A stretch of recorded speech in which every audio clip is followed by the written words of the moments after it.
Tudo bem? Na semana passada nós entramos no tema CLT e Convenção Coletiva. Então a CLT nada mais é do que o livro de legislação aqui do Brasil, e ele é o nosso livro base. Nós vamos trabalhar com ele durante todo esse período do projeto RH. Porém, ele pode ser alterado, melhorado, ter dado a ele uma condição melhor, vamos dizer, através das convenções coletivas. E a convenção coletiva ela vem por meio do sindicato. Então os dois documentos mais importantes é a CLT e a convenção coletiva, porque é ela que vai nortear todo o cálculo trabalhista. Como eu comentei, eu estou me baseando e vou me basear o módulo todo na CLT. Por quê? Porque como a convenção coletiva ela representa um grupo de funcionários, uma categoria de funcionários de determinada região, é claro que não dá para a gente trabalhar com todas as convenções. Você imagina? Olha pessoal, hoje a aula é sobre férias. Férias para quem é da metalurgia é desse jeito, férias para quem é do comércio. Então, sempre estou falando sobre o base e é importante você conhecer a convenção coletiva mais recente, do sindicato que ele representa. Documento curtinho, geralmente ele umas 7 páginas, 10 páginas, e aí você já sabe de tudo que eu estou falando, de tudo que eu vou falar nas aulas, o que ela alterou para melhor, ok? Então, dei para você o caminho para conseguir se encontrar.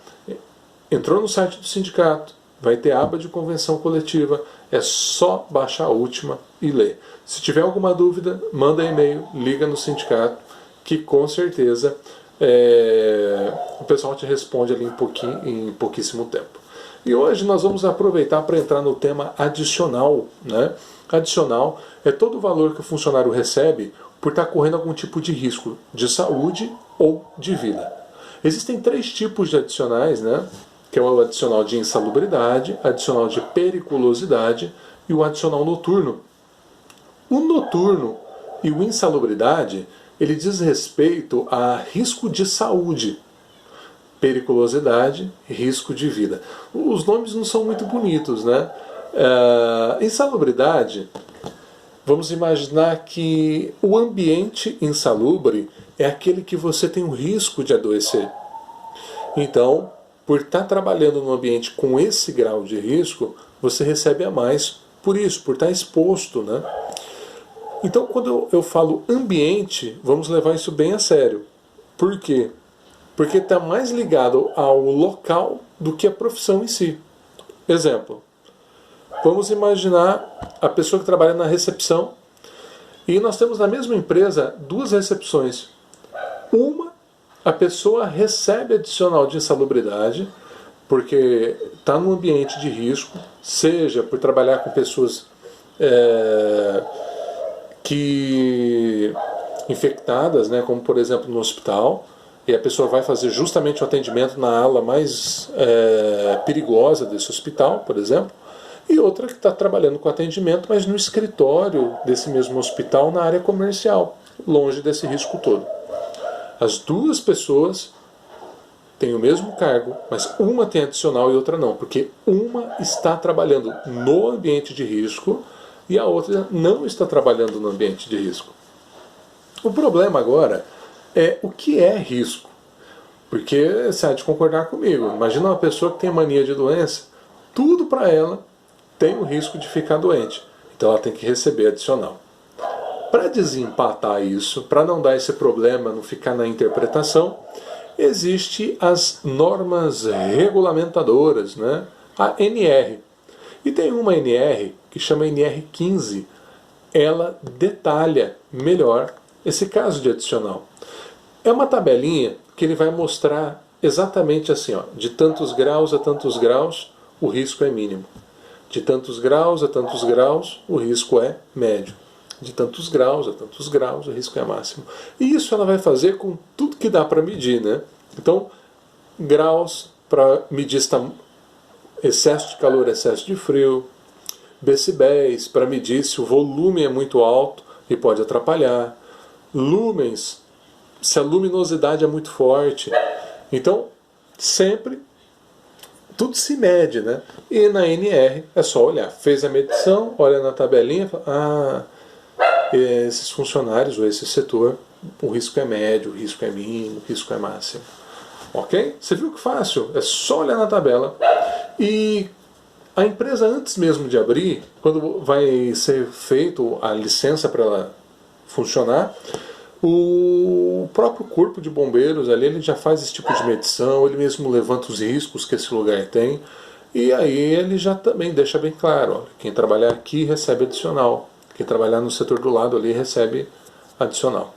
Então a gente sabe que ao longo do tempo pode acontecer da empresa ter mudado a forma dela de fazer a coisa e está gerando risco que antes não gerava. É de responsabilidade da empresa.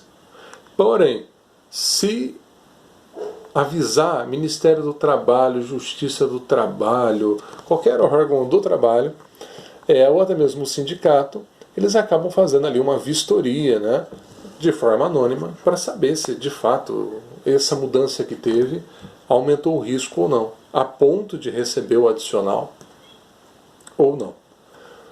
O adicional noturno, ele também tem a chance de adoecer, ele também tem um risco, né? Então, não só o risco do trabalhar à noite, mas o risco de saúde por essa troca de períodos ao longo do tempo.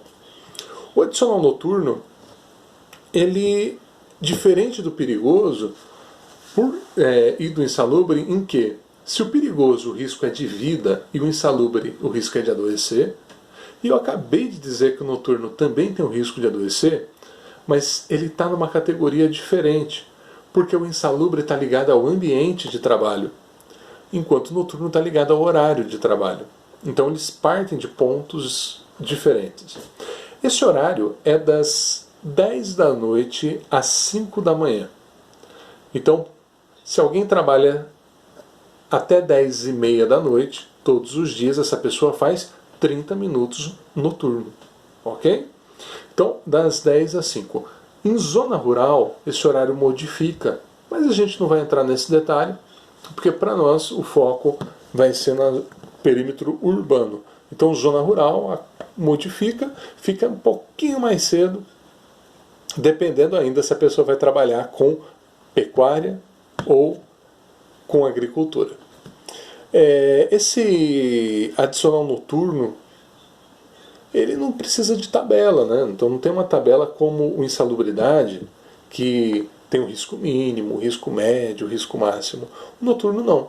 Entrou por esse horário, já é feito o pagamento, a pessoa já tem o direito de receber.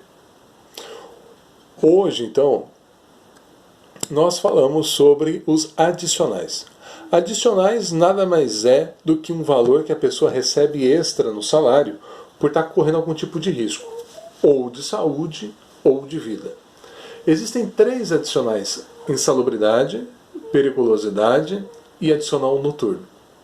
Insalubridade e adicional noturno, eles são por risco de saúde, né? Por risco de saúde do funcionário.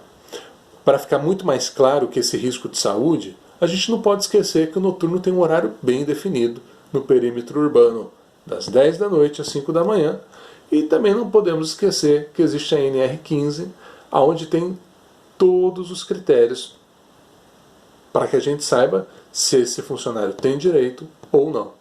Na dúvida, não sabe, na dúvida, você está correndo esse risco, então, qualquer aviso ao sindicato ou algum órgão trabalhista é apurado se de fato esses funcionários têm o direito ou não de receber o adicional. Então, sempre compensa dar uma olhadinha, mas principalmente dá uma olhadinha também na NR15, porque assim você já consegue ter uma ideia se tem o direito de receber ou não. Por último, ficou o adicional de periculosidade. Ele é um tipo de adicional que recebe quem corre risco de vida. Mas também tem aquele caso, quais são as profissões que geram risco de vida? Então também é uma coisa muito polêmica, né? Porque existem profissões que geram risco e existem profissões que alguém poderia dizer que gera risco, mas ficaria ainda no interpretativo, porque alguém poderia falar, não gera. Então, existem algumas profissões que são consideradas perigosas. Na atividade de hoje a gente vai descobrir, beleza? Pessoal, boa semana, espero que tenha gostado de aprender sobre adicionais e até o próximo vídeo. Tchau, tchau.